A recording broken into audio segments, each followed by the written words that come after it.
verdade, já fazia algum tempo que eu não fazia isso. E, enfim, o filho pródigo a casa sempre retorna, não é mesmo? No começo de FGs, que alguns daqui participaram, foi me mostrado um vídeo que me chamou muito a atenção e que me incomodou bastante. E eu peço licença para te incomodar um pouco hoje também. Saíram nas ruas de Curitiba algumas pessoas e elas pararam pessoas na rua perguntando: o que você acha sobre Jesus? O que você acha da igreja? O que você acha dos cristãos? E eu confesso que algumas respostas vistas nesse vídeo me assustaram um pouquinho. Então vamos ver o resultado dessa experiência. Forte, não é mesmo? Quando eu vi isso me incomodou de uma maneira muito grande. Veja só a impressão que várias pessoas têm dos cristãos, que várias pessoas têm da igreja. Mas sabe o que a maioria das pessoas acham? Se você parar para perceber nesse vídeo, a maioria das pessoas acham os cristãos ruins e a igreja também ruim. Mas, ao contrário, Jesus eles acham como uma pessoa maravilhosa, uma pessoa boa, assim como nós cristãos vemos. E será que, ou seja, essa geração é uma geração que ama Jesus, mas odeia a igreja, não gosta da igreja, não gosta desse ambiente. E será que eu e você não temos sido um pouco o problema disso? O problema dessa visão distorcida que as pessoas de fora têm da igreja? Nós vamos descobrir hoje. Uma parte do sermão da montanha de Jesus, ele nos apresenta dois tipos de cristão. Vamos ver? Está lá em Mateus, capítulo 7.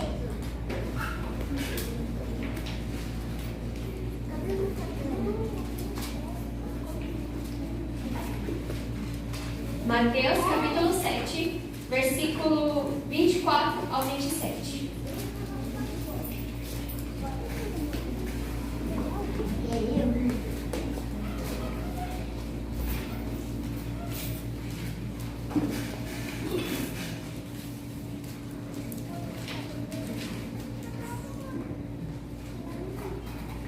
Mateus, capítulo 7, do versículo 24 ao 27, diz assim: todo aquele, pois, que ouve estas minhas palavras e as pratica, será comparado a um homem prudente, que edificou a sua casa sobre a rocha.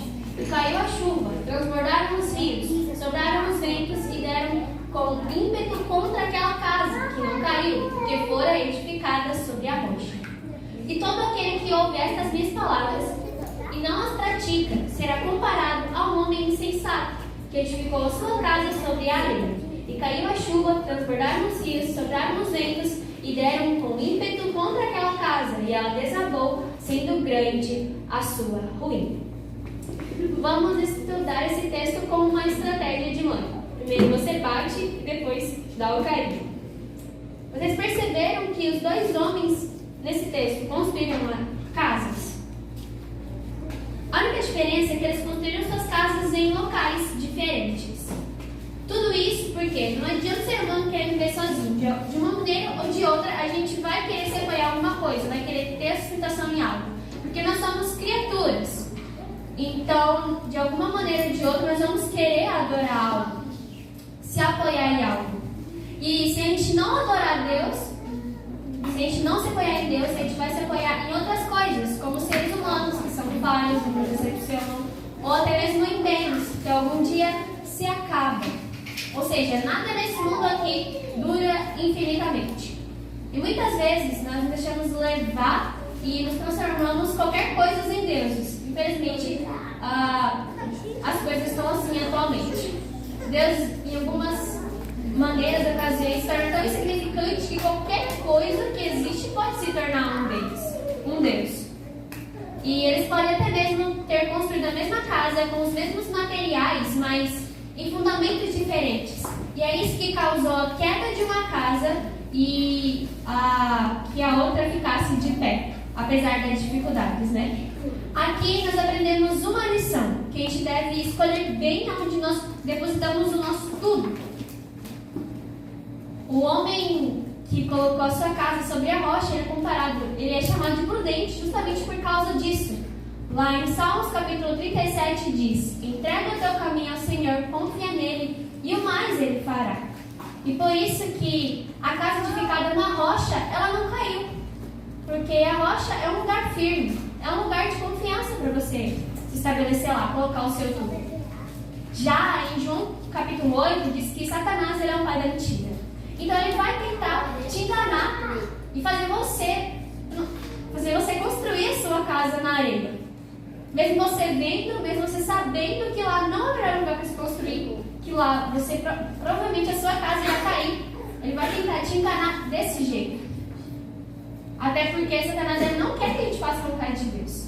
E no versículo que eu citei, em Salmos 37, diz que se nós entregarmos nosso caminho ao Senhor, ele vai agir para o nosso bem. Então a gente não vai se deixar levar pelos enganos de Satanás. E independentemente do que aconteça, Deus, ele vai ter o melhor pra gente. Porque todas as coisas ocorrem por bem daqueles que amam a Deus. E outro ponto. Por que os dois homens construíram casas? E o que você tem na sua casa? Tudo que você tem de valor tem na sua casa. A sua família, seus sentimentos, a sua cama, a comida, momentos felizes, lembranças boas, tudo está na sua casa. Por isso que eles construíram casas. Porque a casa aqui representa o tudo desses homens. Então, nós precisamos, de alguma maneira ou de outra, como eu disse antes, colocar o nosso tudo em alguma coisa. E a própria Bíblia fala que onde você ponhar o seu coração, aí vai estar o seu tesouro. Não, perdão. Onde você colocar o seu tesouro, aí você vai colocar o seu coração. Então, o seu coração está ali, está no tudo. Então, nós vemos dois homens aqui. Um é o prudente, que edificou a sua casa sobre a rocha, e o outro é o imprudente, que edificou a sua casa na areia. E vemos aqui, vamos nos aprofundar mais agora no imprudente, no insensato. No versículo 26 diz assim: e todo aquele que ouve estas minhas palavras e não as pratica será comparado a um homem insensato que edificou a sua casa sobre a areia. Então, segundo esse versículo, somente ouvir basta? Não. Aqui fica bem claro: ouve e pratica. Não adianta a gente saber a Bíblia por completo, como o próprio vídeo diz. Tem muitas pessoas que sabem a Bíblia por completo e mesmo assim não a praticam. Já diz o ditado: aprende quem faz. É a mesma coisa na vida do cristão. Então, se você nunca vai aprender de verdade se você não fizer. Então, a gente precisa viver tudo o que tem aqui para a gente aprender de verdade e ser um exemplo, como Cristo Jesus foi. Se você não tiver a própria experiência com Cristo, somente o ouvir de outras pessoas não vai adiantar. Então, você precisa viver isso. Viver das migalhas que o pregador te fala sobre Jesus. Não é viver uma vida de louvor, uma vida com Jesus. E sim uma vida superficial, como a gente nós estamos essa semana, os adolescentes. Conhecendo a si mesmo. Não adianta nada você querer saber quem você é se você não conhece o seu Criador. Então, não adianta nada você ouvir e não praticar. Então, você precisa viver aquilo. Somente ouvir não é o suficiente, mas sim fazer, praticar e viver. E o que fez a casa desse homem desabar foi a sua ignorância e teimosia, porque ele somente ouvia e não fazia. Sabe, nos tempos de Jesus, o menino, para se tornar um fariseu, um mestre da lei, ele tinha que passar por um longo processo de aprendizado. Primeiro, ele passava pelo Bet Sefer, que ia dos 5 aos 12 anos de idade. Lá, esse garoto aprendia sobre a Torá, que são o Pentateuco escrito por Moisés. Ele aprendia filosofia, decorava a Torá. Então, eles davam muito duro naquilo. E no final desse período, ocorreu uma prova para ver quem passava para a segunda fase. Somente 10% das crianças passavam para a segunda fase. Então, na segunda fase já era o Bet Talmud. A partir daí, eles iriam aprender sobre a Tanakh, que é o restante do Antigo Testamento. E lá também é a mesma coisa, eles aprendiam sobre a filosofia e tudo mais. E no final desse período, que ia dos 13 aos 15 anos, havia também uma prova para passar para outra fase, que era a última. E nessa prova, sabe quantos por cento que passavam? Somente 1% das pessoas. 1% desses adolescentes que passavam para essa última fase. E essa última fase era que aí sim eles iriam se tornar uns rabis. Esse é o Bet Midrash. No Bet Midrash, que é dos 15 aos 18 anos, esses alunos se dirigiam até a casa do rabi que eles desejavam e eles pediam instrução para eles. Eles chegavam lá e pediam queriam saber se aquele rabi queria ser professor. Então, se o rabi aceitasse, era a obrigação do menino passar aquele período com o rabi, aprendendo sobre ele, sabendo a sua convivência, como que um rabi se comportava, e tentar imitar esse rabi para ser um rabi de sucesso. Só que agora, voltando no contexto da história de Jesus, lembrando de tudo que Jesus passou. Esses rabis passaram por todo esse processo de aprendizagem. O que aconteceu quando Jesus veio aqui na Terra? Eles não reconheceram Jesus. Não reconheceram Jesus. Isso é o que chama atenção. Esses sábios sabiam que Jesus viria, até porque eles estavam escritos bem pequenininhos, mas mesmo assim, eles não reconheceram Jesus. Eles negaram Jesus. Jesus, ele foi rejeitado pelos seus, pelas pessoas que tanto aguardavam isso aconteceu. E sabe por que isso? Às vezes, nós damos a Bíblia com outro intuito, além de alcançar a salvação. Jesus, ele mesmo diz, vocês vão às Escrituras porque julgam ter nelas a vida eterna. São elas mesmas que testificam de mim. Então, se nós damos a Bíblia com outro intuito, além de obter a vida eterna, já é discussão. Porque nós damos a Bíblia para conhecer esse Jesus. Eles não reconheceram a rocha, então tanto faz lugar onde a casa deles seria construída, já que nenhum terreno era bom o suficiente e nenhum terreno bom era encontrado. Então, qualquer terreno valia a pena. Isso acontece muitas vezes com várias pessoas. Se você não tem algum caminho para seguir, qualquer caminho vale. Não interessa por onde você vai, qualquer caminho serve. Isso significa que não interessa o quanto nós saibamos da Bíblia. De nada vale se nós não tivermos uma experiência com Cristo Jesus. Se nós não estivermos ali, tendo contato direto com Ele. De nada adianta. Se não passar somente, se não for isso, nós vamos ser cristãos artificiais. E veja só o quão grave isso é. Numa semana nós temos 168 horas. E aqui na igreja, nos cultos durante a semana, vão de 1 hora, meia hora e um culto de sábado de 2 horas a 2 horas e meia. Então, o cristão superficial, de 168 horas por semana, ele passaria em torno de 4 a 5 horas adorando a Deus. 4 a 5 horas adorando a Deus por semana. Isso sim que é um cristão superficial. Um cristão que não adora na sua vida e somente adora na igreja. Porque adorar na igreja é algo muito fácil. Você está aqui com vários irmãos, vários cristãos, várias pessoas que também adoram a Deus. E você está aqui em um ambiente que está cheio de Deus, está cheio do teu Santo Espírito, então é fácil fazer isso. E outro exemplo, imagina se, durante o dia nós temos 3 refeições. Imagina se, durante a semana, você deixasse de comer algum dia e no outro comesse pelo menos uma refeição por dia. O que ia acontecer com essa pessoa que deixa de comer? Ela ia enfraquecer, ia ficar lenta. E isso, meus irmãos, é morrer aos poucos. E quando nós adoramos somente na igreja, é isso que acontece com a nossa vida espiritual. Quando tudo parece tão fácil na vida de um cristão, significa que houve acomodação. Significa que ele está sendo um cristão superficial. Porque Satanás, ele incomoda somente quem incomoda ele. Se você não está incomodando ele, você está fazendo o que ele gostaria que você fizesse. Que é ficar quietinho ali no canto, no seu canto. É não se envolver com nada da igreja. É ficar mexendo no celular durante o culto sem ter necessidade disso. É ficar se distraindo o tempo todo. É não ir em cultos do dia de semana, principalmente no do sábado. É não ir em PGs, não ir no JAs. É isso que Satanás quer que você faça. Isso é muito preocupante. Porque essa é a vontade que Satanás quer que a gente faça. E isso não prejudica ele, mas sim o ajuda a trazer mais soldados para Satanás. Porque se você estiver fazendo isso, não vai prejudicar somente a si mesmo, mas também as pessoas que estão na sua volta. Porque nós sabemos que o natural do ser humano é julgar. Não me diga que você nunca julgou alguém. Tenho certeza que já. Então, se algum irmão perceber que esse outro irmão está fazendo isso, talvez, não em todos os casos, ele irá ajudar. Então, você vai estar prejudicando a si mesmo e também as pessoas que estão na sua volta e a congregação também. Porque existem pessoas que vão ser salvas só por você.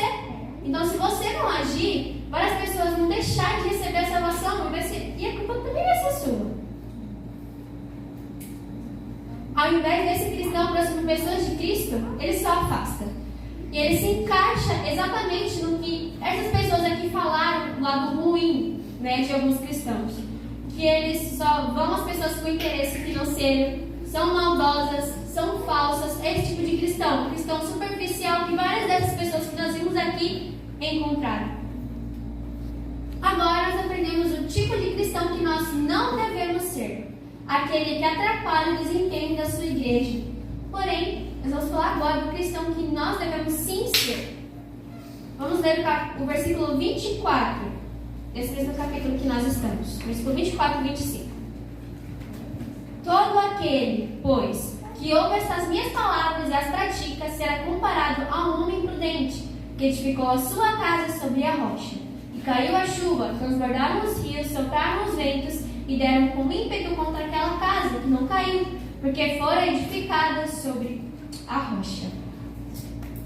O homem prudente, ele tem essa característica porque ele ficou procurando aonde construir a sua casa. Ele esperou, ele não foi apressado. E ele procurou um terreno confiável que ele sabia que não ia vacilar e nem desmoronar. Até porque ele estaria colocando tudo o que tem de mais de valor naquele terreno. Que era a sua casa, a sua família, seus filhos, então tudo que é importante para ele estaria lá. Então não dá para pôr isso em qualquer lugar. Então ele encontrou a rocha, ou melhor, a rocha encontrou ele. Uma rocha que não se quebra, não se modifica, mas que permanece intacta. E essa rocha é Jesus. E não é relatado quanto tempo ele demorou para construir essa casa, nem quanto tempo demorou para achar esse terreno. Mas ele foi cauteloso. Pois ele não se importou se o projeto da sua casa... Perdão. Então, não se importe, não importando com o projeto da sua casa, não importa se ele for perfeito, se ele for maravilhoso, não importa se você fizer uma casa muito resistente, o importante vai ser aonde você põe a sua casa, onde você vai construir a sua casa, o terreno onde ela vai estar. Porque, dependendo do terreno onde ela vai estar, ela vai cair, vai desmoronar. E por isso esse homem, ele é considerado como prudente, porque ele colocou a sua casa na rocha. Então, ele já vivia despreocupado, ele tinha uma vida tranquila, porque ele confiava no seu Deus, porque ele edificou a sua casa sobre a rocha. O significado de prudente é que não procura o perigo, é cauteloso, é sensato, ajuizado, que costuma se precaver e prepara-se antecipadamente, é precavido, previdente. Aquele que está no Senhor descansa, pois ele conhece seu Pai e confia nele. Esse homem prudente, um homem de certeza, um homem de princípio, é também atencioso, porque ele tirou tempo para ouvir o que Deus dizia para ele. Tirou tempo para ouvir e também para raciocinar qual que era o melhor para ele, o que ele deveria fazer. Você sabia que na Bíblia existem a palavra obedecer citada 150 vezes? Por isso que é importante nós obedecermos a voz de Deus, nós ouvimos a voz de Deus e praticar o que Ele nos fala. E esse é o verdadeiro sinal do homem prudente. Amar a Deus verdadeiramente a ponto de obedecer Ele. Você obedece aos seus pais por quê?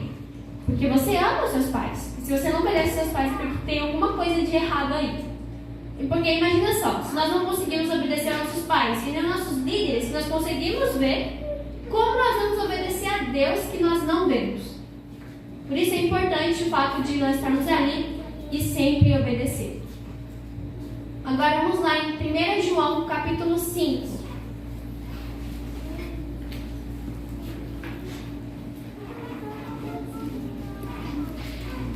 1 João capítulo 5, versículo 3.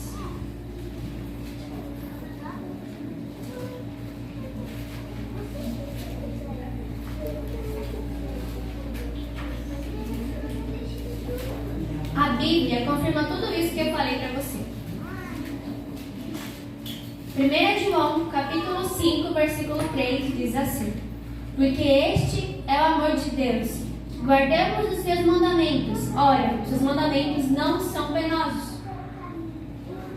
Então, esse homem prudente ama a Deus verdadeiramente. Quem ama a Deus de verdade vai obedecer a Deus. E você não vai obedecer a Deus com medo de se perder. Mas, na verdade, você vai obedecer a Deus porque você já é salvo. Você sabe disso. Porque Deus, Ele te ama. Então, como uma maneira de gratidão, você irá obedecer a Ele. Essas são as qualidades de um servo fiel a Deus. Quais são os frutos do Espírito? Amor, bondade, longanimidade, paciência, mansidão, temperança, domínio próprio, que é a mesma coisa. Então essas são as características de um servo fiel verdadeiro. E será que eu e você temos essas características? E além dessa característica, o servo fiel e verdadeiro transparece essas características. Porque uma árvore não consegue esconder os seus frutos. Vamos lá em João, capítulo 9. E além disso, o cristão, que é o servo fiel e verdadeiro, reconhece que Jesus é a luz. João, capítulo 9, versículo 5, diz isso. Enquanto estou no mundo, sou a luz do mundo. É lá em Mateus, capítulo 5.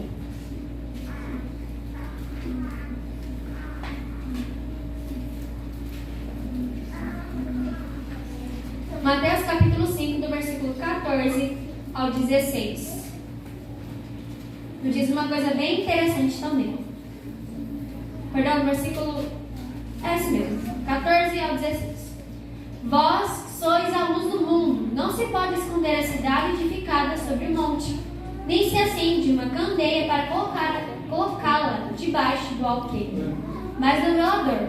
Ilumina todos os que se encontram na casa. Assim brilhe também a vossa luz diante dos homens, para que vejam as vossas boas obras e glorifiquem o vosso Pai que está nos céus. O interessante é que esses frutos, quando são mostrados, eles influenciam outras pessoas. Porque aqui diz que quando nós brilharmos, isso vai fazer outras pessoas glorificarem a Deus também. Então está na hora de nós agirmos e realmente glorificar a Deus. Fazer com que outras pessoas glorifiquem a Deus também. Quando há uma pessoa diferente no meio de tantas outras, elas ficam curiosas, elas querem saber o motivo de tudo aquilo, o motivo daquela pessoa ser assim. Então, quando nós somos cristãos, quando nós somos realmente pessoas diferentes, pessoas que estão ali no meio, como uma luzinha de Jesus, porque eu gosto de fazer a comparação de que nós somos como um espelho. Quando a luz bate no espelho, o que acontece com a luz? Ela é refletida. Então deve ser a mesma coisa com a nossa vida.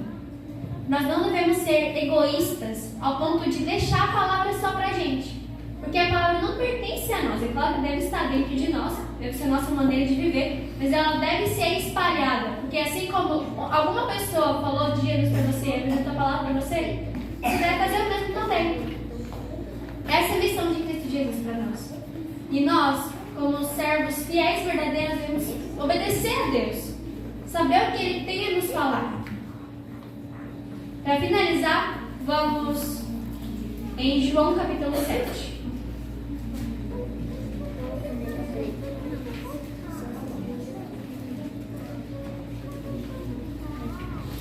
João capítulo 7, versículo 38, nos diz assim: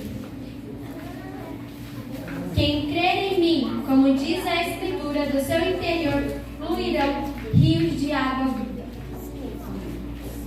Fluir rios de água viva é como ser um pequeno Cristo aqui no mundo. É emanar a vida eterna e exalar o perfume de Cristo Jesus para todas as pessoas que estão à sua volta. E isso vai ser algo visto por todos. E é muito mais que isso, é cumprir o ID, é fazer o que Deus te pede. E o que Cristo fez aqui na terra, Ele não se acomodou. Ele foi um cristão ativo e não se importou com os padrões e nem com as tradições desse mundo.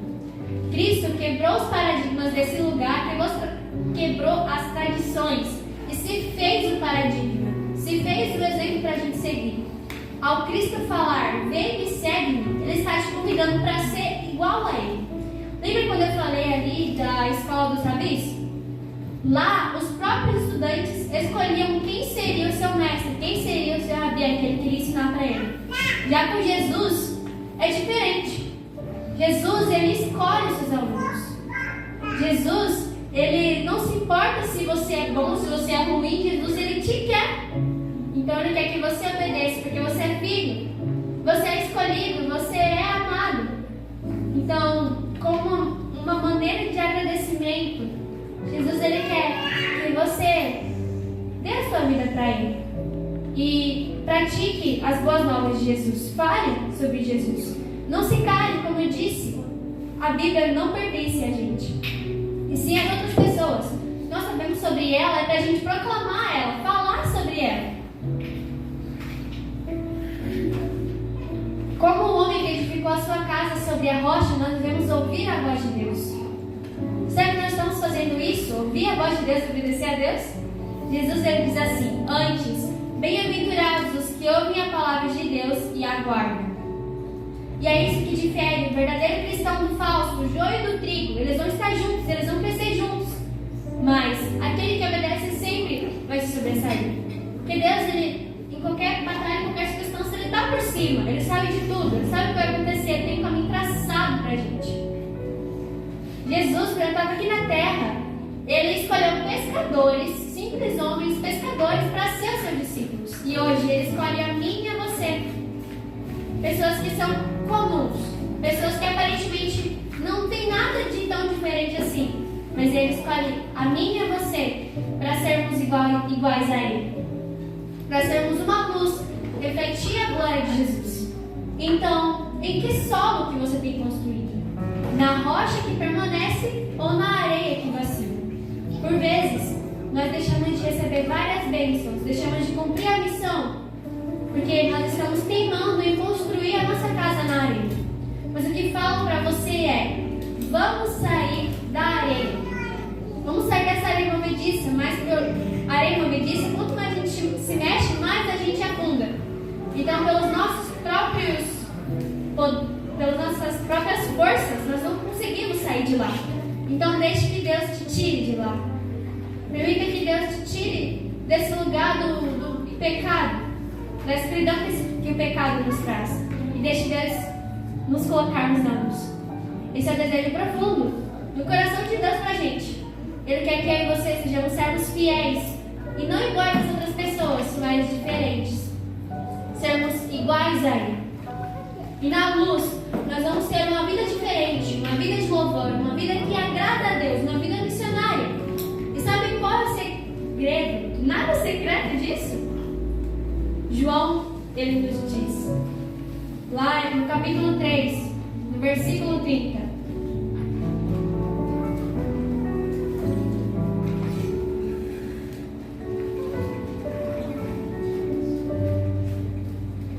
Convém que ele cresça e que eu diminua.